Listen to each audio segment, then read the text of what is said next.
오늘 사도행전 19장에서는 바울의 3차 전도 여행 중에 에베소 지역에서의 선교 사역에 대하여 설명하고 있습니다. 바울이 세 차례에 걸쳐서 로마 전 지역을 두루 다니면서 전도를 합니다. 그 중에서 두 번째 전도 여행의 그 주된 복음 전파 사역지가 고린도 지역이었습니다. 그 고린도 지역에서 1년 6개월 동안 머물면서 복음을 전하였습니다. 그런데 세 번째, 지금 현재 행하고 있는 세 번째 전도 여행에서 가장 중요한 사역지가 바로 오늘 본문에 나오는 에베소 지역이었습니다. 이 에베소 지역, 오늘 19장에서 다루고 있는 이 에베소 지역에서 복음을 전하고 있는 전체 기간이 무려 2년 6개월이나 되었습니다. 바울 사도가 이 전도 여행을 통해서 복음을 전한 전체 사역 기간이 한 10년에서 12년 정도로 짐작됩니다. 그런데 그 중에 2년 6개월이면 전체 사역의 인생 중에서 4분의 1에서 5분의 1 정도 되는 아주 긴 기간입니다. 그만큼 에베소가 당시에 중요한 전도 지역이었습니다. 고대 로마의 4대 도시가 로마시, 이탈리아의 로마시, 그리고 안디옥, 알렉산드리아, 마지막으로 이 에베소 지역이었습니다. 에베소가 그 소아시아 지역 전체의 수도였고 또 정치와 경제의 중심지로서 로마 전체에 영향을 미칠 수 있는 아주 중요한 도시였습니다. 이 에베소 지역의 복음이 잘 전파되면 소아시아 지역 전체는 물론이거니와 로마 전체에까지 많은 영향을 미칠 수 있었습니다. 그와 동시에 이 에베소 지역에서의 복음 전파가 쉽지가 않았습니다. 바울 사도가 2년 6개월 동안 아주 공을 들여야지만 겨우 교회가 뿌리내리고 정착할 수 있을 정도로 그렇게 그 복음 전하는 것이 쉽지 않은 아주 어려운 지역이었습니다. 오늘 본문에서는 에베소 지역 전도가 어려웠던 이유를 크게 두 가지로 설명해 줍니다. 첫 번째는 그 이방 종교가 아주 광범위하게 확산되어 있었기 때문입니다. 그래서 기독교의 복음이 새롭게 뿌리내리기가 쉽지 않았습니다. 이 에베소 지역에서 주된 이방 종교가 두 가지가 있었습니다. 먼저 하나는 마술적인 무속 종교였습니다. 오늘날 우리나라의 그 샤머니즘 신앙, 어떤 무당들에게 점을 치고 구슬하고 부적을 써주는 것과 같은 그런 비슷한 형태가 이 에베소 지역에도 있었습니다. 여러 주문들을 읊으면 귀신을 통제할 수도 있고 마음대로 조종해서 내가 원하는 바를 이룰 수 있다고 생각했습니다. 1절부터 20절에 무속 종교가 소개됩니다. 악귀가 사람에게 임하여서 사람의 정신이 이상해지게도 만들고 병에 걸리게도 만들 수 있다. 그런데 이 무당이 주문을 외우면 그 귀신을 쫓아버리기도 하고 다른 사람을 저주를 걸리게도 할 수 있다. 이런 생각을 가지고 있었습니다. 10절에 보면 마술 주문들을 모아놓은 책을 써서 그 사람들에게 팔아서 돈을 주고 사서 읽었습니다. 귀신들을 함부로 부릴 수 있게 이 능력이 있는 책을 만들어서 아주 비싼 가격에 팔았습니다. 사람들은 그것을 가지고 또 자기의 뜻을 이루고자 하였습니다. 그런데 이제 바울 사도가 예수 그리스도의 복음을 전파하고 많은 사람들이 점점 더 예수님을 믿게 되니까 더 이상 그 주문 책이 팔리지를 않는 겁니다. 무당보다 예수님을 믿는 사도 바울이 더 능력이 있고 이 주문보다 예수 그리스도의 복음이 더 힘이 있다 이렇게 생각하게 됐습니다. 그래서 더 이상 아무도 이 주술이 담긴 마술 책을 사서 보지 않게 됐습니다. 사람들이 그 주문책을 다 자발적으로 모으니까 은 5만 양이나 될 정도로 아주 막대한 그 금액이었습니다. 오늘날로 치면 한 50억 원 정도 되는 이런 엄청난 금액의 비용이 이 책의 이해관계가 달려 있었습니다. 당시에 뿌리 깊었던 무속 신앙이 그 에베소 지역 전체를 사로잡고 있었습니다. 두 번째로 그 에베소 지역을 사로잡고 있었던 또 다른 신앙은 21절부터 41절에 나오는 아데미 여신을 숭배하는 신앙이었습니다. 이 아데미 여신은 아르테미스 여신을 말합니다. 우리 어린이들이 많이 읽는 그리스 로마 신화가 있습니다. 거기에 보면 그 그리스의 올림포스 12신들이 나옵니다. 뭐 제우스 신, 헤라 여신, 뭐 아폴로 신, 포테이돈 신, 이런 12신들이 나오는데 그 중에 한 여신이 바로 아르테미스 여신이었습니다. 근데 이 에베소 신전에 그 아르테미스 여신을 모시는 신전이 있었습니다. 로마 지역 전체에서 이 에베소의 신전이 아르테미스의 주 신전이었습니다. 에베소 도시는 이 아르테미스 여신의 도시, 이 여신을 섬기는 도시로 당대에 유명했습니다. 그 여신 숭배 신앙이 이 에베소 지역 전체를 사로잡고 있었습니다. 그러다 보니까 이 기독교 신앙이 새롭게 자리를 잡는 게 여간 쉽지 않았습니다. 에베소서 2장 2절에서는 이 우상신들에 대한 숭배가 가득한 에베소 도시에 대한 상황을 바울 사도가 이렇게 묘사하고 있습니다. 에베소서 2장 2절입니다. 그때 너희는 그 가운데서 행하여 이 세상 풍조를 따르고 공중의 권세를 잡은 자를 따랐으니 곧 지금 불순종의 아들들 가운데서 역사하는 영이라. 이 에베소 여신의 영향력을 공중 권세 잡은 자에 연결시키고 있습니다. 우리가 사람들이 어떠한 우상을 섬기거나 아니면 또 세속적인 가치관을 추구한다면 그것은 공중권세 잡은 자, 마귀의 영적 권세와 관계가 되어 있습니다. 이 세상의 신, 우상 신을 따를 것이냐 아니면 예수 그리스도를 섬길 것이냐 하는 게 영적 전쟁입니다. 이러한 영적 전쟁이 이 바울 사도의 복음 전파로 말미암아서 그 에베소 도시에 치열하게 벌어지게 되었습니다. 이렇게 에베소 지역 전도가 어려웠던 첫 번째 이유는 그곳에 아주 우상신들, 이 마술을 숭배하는 이 무속신앙, 그리고 이 아르테미스 여신을 숭배하는 신앙, 이 여신 숭배 신앙, 이것이 뿌리 깊게 자리 잡았기 때문입니다.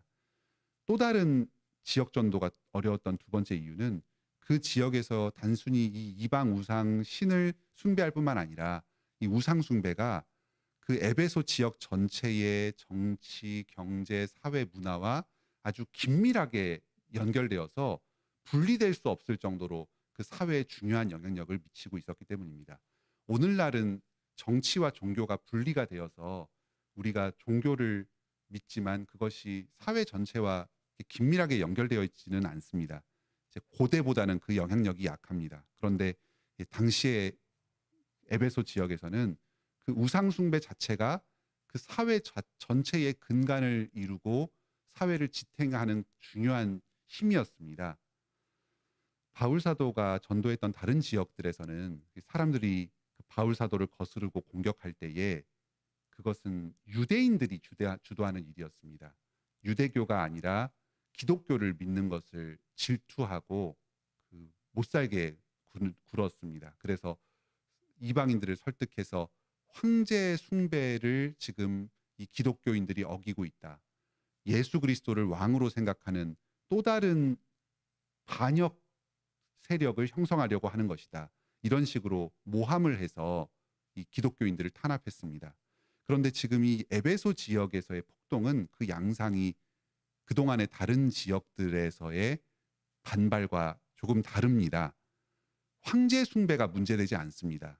이 아르테미스 여신을 숭배하지 못하게 만들고 그래서 이 데메드리오의 은장색들의 그 아르테미스 여신을 신상을 판매하는 산업을 위축시킨다는 그 이유 때문에 시민들이 자발적으로 나서서 공격을 하고 있습니다. 바울 사도가 에베소 지역에 복음을 전파하니까 여러 중요한 일들이 일어납니다. 사람들이 요술책을 더 이상 사지 않고 그것들을 모아서 불태워버립니다. 그리고 아르테미스 여신의 은신상을 더 이상 사지 않습니다. 이것은 아무 힘도 능력도 없는 사람이 만든 조각에 불과하다고 생각하게 되었습니다. 그러니까 이 아르테미스 신상을 판매하는 사람들이 큰 경제적인 손실을 입게 된 것입니다. 이것이 이 복음 전파가 에베소 지역 전체의 경제를 위축되게 만드는 결과를 가져왔습니다. 우상 숭배, 아르테미스 여신 숭배가 이 사회, 정치, 경제, 문화와 아주 긴밀하게 연결을 맺고 사회 전체가 이 여신 숭배를 중심으로 이루어지고 있었습니다. 그런데 그리스도의 복음 전파로 말미암아 이 스스로에게 실제적인 손해, 어떤 정치적인 영향력이 축소되고 또 산업과 경제가 위축되니까 이 바울 사도와 기독교인들을 탄압하기 시작한 것입니다. 도시 전체 사람들이 이 신전에 모여서 그 경기장에 모여서 크도다 아데미 여신이요 하면서 아주 광신적으로 외치면서 이 바울 사도와 다른 교인들에 대한 적개심을 표출하였습니다. 지역 전체가 악마에 사로잡힌 것 같은 이런 열광적인 집회를 벌이면서 기독교를 탄압했습니다. 이런 아주 척박한 지역, 우상숭배가 가득한 지역에 복음을 뿌리내리게 하고 교회를 건설하려고 하니까 이제 바울 사도가 2년 6개월 동안이나 아주 헌신적인 노력을 해야 됐던 것입니다. 이 오늘 본문의 상황을 보면서 우리는 두 가지의 중요한 교훈을 얻게 됩니다. 하나는 오늘날 우리 사회 동안 이 반기독교적인 문화와 정서가 사회 전체에 깊이 스며들고 있다는 점입니다. 그로 말미암아서 우리 종교 기독교를 전파하는 게, 그래서 사람들의 신앙을 변화시키는 게 단지 개인의 믿음만을 변화시키는 간단한 작업이 아닙니다. 이 사회 전체의 흐름에 거스르고 도전하는 그런 아주 큰 작업이라는 사실을 생각하게 됩니다. 오늘날 우리 사회의 여러 문화와 가치관의 근간에는 그 반기독교적인 질서가 형성되어 있습니다. 어떤 부모와 또 상급자에 대한 권위를 무너뜨리고 또 살인하고 간음하고 폭력을 조장하고 도둑질하고 거짓말하고 탐심을 자극하는 이런 여러 가지의 일들을 당연한 것처럼, 심지어는 멋있고 아름다운 것처럼 조장하면서 산업을 일으키고 있습니다. 또 사람들이 경제적인 이익을 그 가운데서 창출하면서 살고 있습니다. 자본주의적인 그 소비 문화는 24시간 1년 12달 365일 사람들을 쉴 새 없이 돌아가게 만듭니다. 주일에도 제대로 쉬지 못하고 예배하지 못하고 하나님 안에서 안식하지 못하게 만듭니다. 사람들을 쉴 새 없이 노동의 현장으로, 소비의 현장으로 몰아갑니다. 다른 사람들을 어떤 존귀한 하나님의 형상으로 보는 것이 아니라 그냥 단지 자기의 이익 추구의 수단으로, 도구로 전락시켜 버립니다. 대표적인 예를 들자면 오늘날의 그 엔터테인먼트 산업, 어떤 음악이나 영화나 또 여러 대중매체 산업이 아주 긴밀하게 그 간음하는 범죄와 연관되어서 추구되고 있습니다. 성산업과 아주 긴밀하게 연관되어 있고 사람들의 성적인 욕구를 자극하면서 문화 상품들을 판매하고 있습니다. 또 우리나라의 교육 산업은 사람들의 탐심을 자극해서 신분 상승의 욕구를 불러일으키고 더 높은 사회적 지위를 얻고 문화 자본을 획득하는 그런 수단으로 교육을 이용하도록 만들고 있습니다. 그 가운데서 학생들을 비인간적인 입시 경쟁으로 계속해서 몰아넣는 데에 일조하고 있습니다. 이뿐만 아니라 우리 사회의 전 영역에서 반기독교적이고 반윤리적인 가치관을 기반으로 산업이 운영되고 또 기독교에 반대되는 사상들이 전파되고 있습니다. 이런 상황 속에서 우리는 이런 문화를 잘 분별하면서 복음을 전파하고 이 가치관을 넘어서는 데 힘써야 합니다. 이 사회 속에서 이 여러 세속적인 가치관과 더불어서 살아가지만 거기에 휩쓸리고 지배당하지 않고 항상 깨어서 분별하면서 문화를 성찰하고 도전하는 자세가 필요합니다. 두 번째로 오늘 말씀이 우리에게 주는 중요한 교훈은 어떻게 우리가 이러한 전 사회적인 반기독교적인 문화 가운데서 믿음을 지키면서 인간적인 문화를 확산시키면서 살아갈 수 있을 것인가 하는 점입니다. 오늘 본문의 19장 20절에 그 답을 찾을 수 있습니다. 이와 같이 주의 말씀이 힘이 있어 흥왕하여 세력을 얻으니라. 예수 그리스도의 복음이 전파됨으로써 이 사회를 사로잡고 있었던 공중권세 잡은 자 사탄의 질서가 무너집니다. 그리고 사람들의 가치관이 변화하고 사회적인 문화가 변화합니다.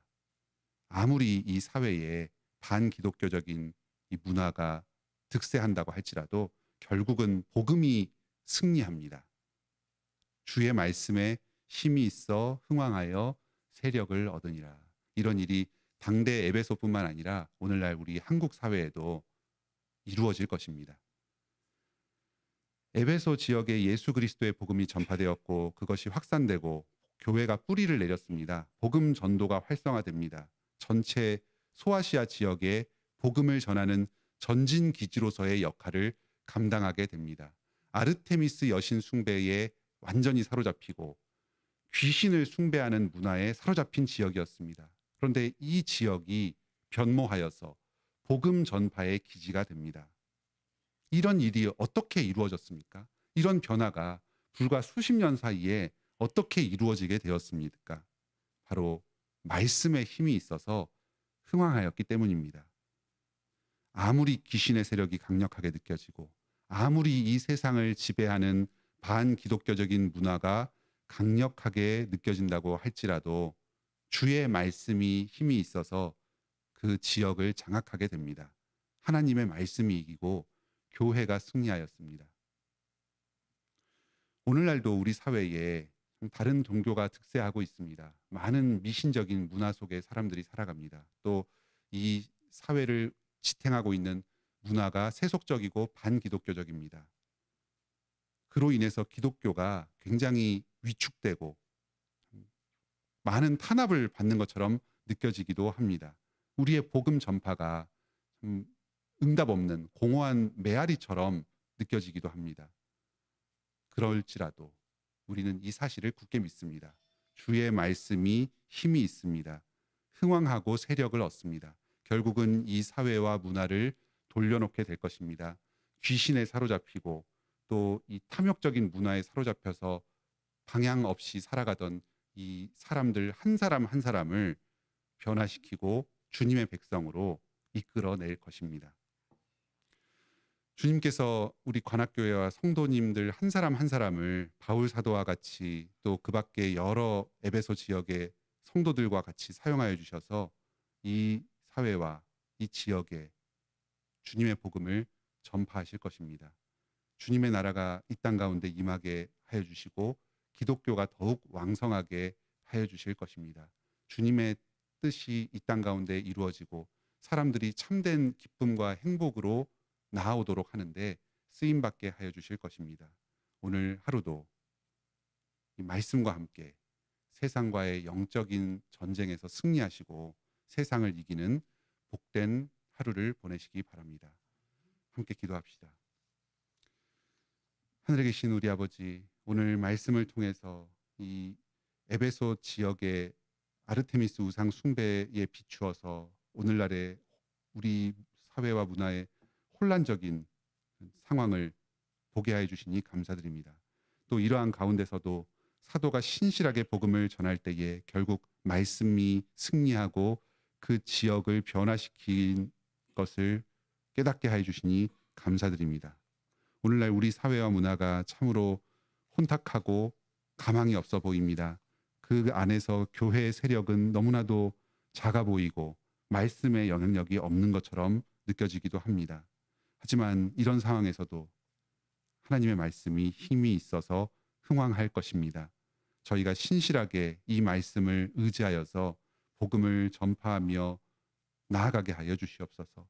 주님의 복음이 이 땅을 변화시키고 한 사람 한 사람을 변화시키고 그래서 이 악마적인 문화가 그리스도적인 문화로 하나님 중심적인 문화로 변화되게 하여 주시옵소서.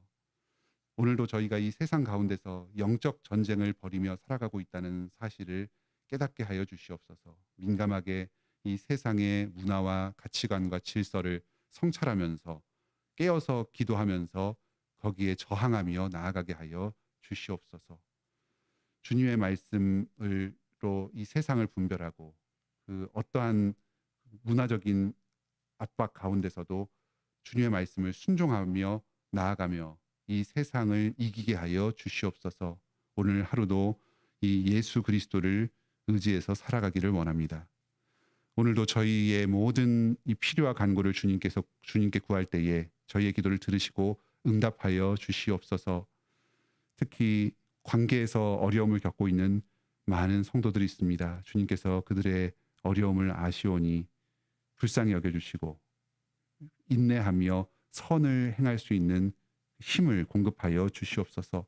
또 그들의 순종을 통해 선한 행위를 통해 이 땅 가운데 하나님의 평화가 이루어지게 하여 주시고 또 그 완고한 상대방의 마음이 변화되게 하여 주셔서 관계에서 회복되고 화평을 누리게 하여 주시옵소서. 또 우리 성도들 가운데에 결혼을 준비하고 있는 성도들, 또 결혼하기를 소망하고 있는 성도들, 주님께서 좋은 배우자를 만나게 하여 주시고 아름다운 믿음의 가정으로 인도하여 주시옵소서.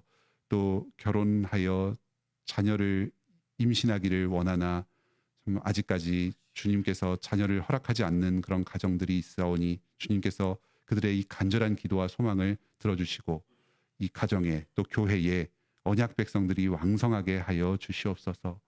지금 임신하여 출산을 준비 중인 임정인, 김양엽, 이나라 자매님 또 그 가정 주님께서 좀 믿음으로 담대하게 하여 주시고 산모와 태아의 건강을 지켜 주시옵소서.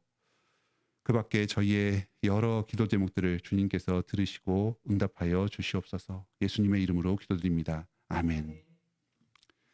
은혜로운 기도의 시간 되시길 바랍니다.